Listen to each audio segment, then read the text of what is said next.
एका महिलेवर दोघांकडून आळीपाळीने अत्याचार. संगमनेरमधील महिला अत्याचार प्रकरणी एकास राजस्थानमधून अटक तर एक अद्याप फरार. मोलमजुरी करून उदरनिर्वाह करणाऱ्या महिलेवर दोघा जणांनी बलात्कार केल्याचा प्रकार समोर आल्यानंतर घारगाव संगमनेर पोलिसांनी यातील एका आरोपीला थेट राजस्थानमधून जेरबंद केले आहे. पकडलेल्या आरोपीला शनिवारी जिल्हा व अतिरिक्त सत्र न्यायालयासमोर हजर केलं असता न्यायालयाने 7 तारखेपर्यंत पोलीस कोठडी ठेवण्याचे आदेश दिले आहेत. दरम्यान या गुन्ह्यातील दुसरा आरोपी अद्यापही फरार आहे.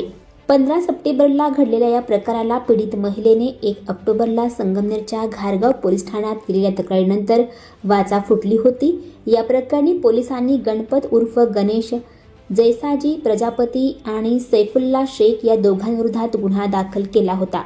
संगमनेरचे पोलीस उपअधीक्षक डॉक्टर कुणाल सोनोने या प्रकरणी तपास करत होते. फिर्यादी पीडित महिला मोलमजुरी करून आपला उदरनिर्वाह करत आहे.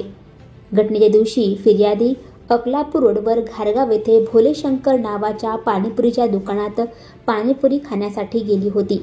तेव्हा पाणीपुरी विक्री करणाऱ्या गणेश प्रजापती यांनी फिर्यादीस तुझ्या भावाला माझ्याकडे पाणीपुरीच्या दुकानावर कामाला पाठव असे सांगितले.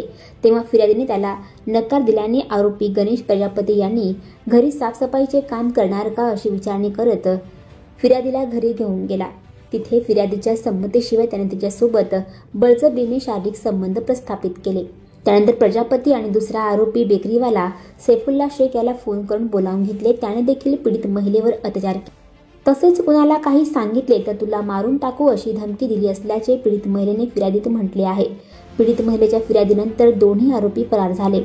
तपास अधिकारी संगमनेरचे पोलीस उपअधीक्षक डॉक्टर कुणाल सोनोने यांच्या मार्गदर्शनाखाली आरोपींच्या शोधासाठी पोलीस पथके नेमण्यात आली होती. यातील एक आरोपी गणेश प्रजापती हा राजस्थानमध्ये आपल्या घरी असल्याची माहिती पोलीस पथकाला मिळाली. PSI Ajay Kavathe, head constable Narayan Dhokare, police Naik Dattu Chaudhari, police constable Subhash Bodke, police constable Pramod Gadekar, police constable Mahadev Hande यांचा समावेश असलेल्या पोलीस पथकाने मिळालेल्या माहितीच्या आधारे आरोपीच्या घराचा शोध घेत तेथून आरोपीला ताब्यात घेत शनिवारी पहाटे त्याला अटक केली. दुसऱ्या आरोपीचा शोध सुरू असल्याची माहिती सहाय्यक पोलीस निरीक्षक थोरात यांनी दिली आहे.